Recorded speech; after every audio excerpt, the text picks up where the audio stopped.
保額增值紅利分紅壽險保單簡介。AXA 安盛明白每位客戶都有自己嘅理財需要，所以我哋推出一系列分紅壽險計劃。呢條短片主要係介紹提供保額增值紅利及中期紅利嘅分紅壽險計劃。保證利益，你嘅保單具有保證利益，例如喺特定保單年度起，你嘅保單會享有保證現金價值。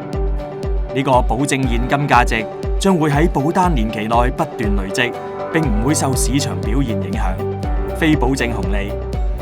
除咗保證利益外，我哋亦會喺特定保單週年起向你支付非保證紅利，例如保額增值紅利及中期紅利，以進一步提高保單嘅增長潛力。保額增值紅利會每年宣派至你嘅分紅壽險保單，紅利嘅面值係非保證，但一經宣派即會成為保證，唔會俾我哋收回，會喺被保人身故時支付。中期紅利係當分紅壽險保單終止時，我哋預期向你支付嘅一次性額外紅利，讓你得到分紅基金中屬於你嘅合理份額。紅利嘅面值係非保證，會喺被保人身故時支付，而佢嘅實際金額亦會喺支付嘅時候釐定。而保額增值紅利及中期紅利嘅現金價值係非保證，喺保單退保或期滿時支付，而佢嘅實際金額亦會喺支付嘅時候釐定。你亦可以喺已宣派嘅保額增值紅利及中期紅利嘅現金價值中提取額外現金，去應對人生不同階段嘅財務需要。申請提取保額增值紅利需經本公司批核。提取保額增值紅利會減少保單嘅價值。不同計劃嘅紅利結構各有不同，我哋會根據你所選擇嘅分紅壽險保單分配你應得嘅紅利。喺釐定你嘅紅利時，我哋亦會考慮過去嘅表現同未來前景，而呢啲因素可能會對你嘅紅利有顯著影響。分紅基金，當你投保分紅壽險保單時，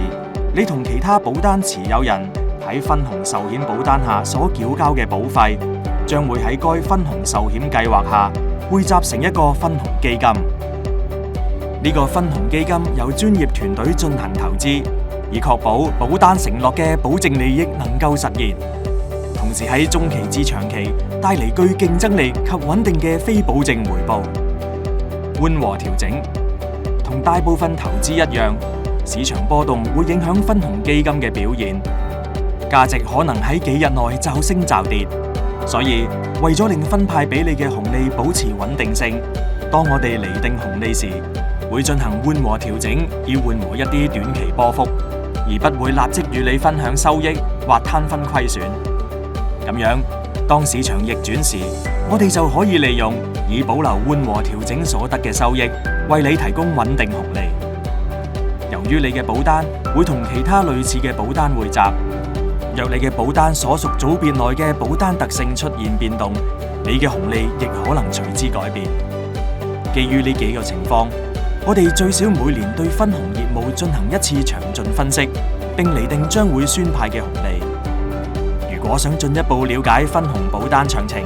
請瀏覽AXA安盛網頁內有關嘅分紅保單概要。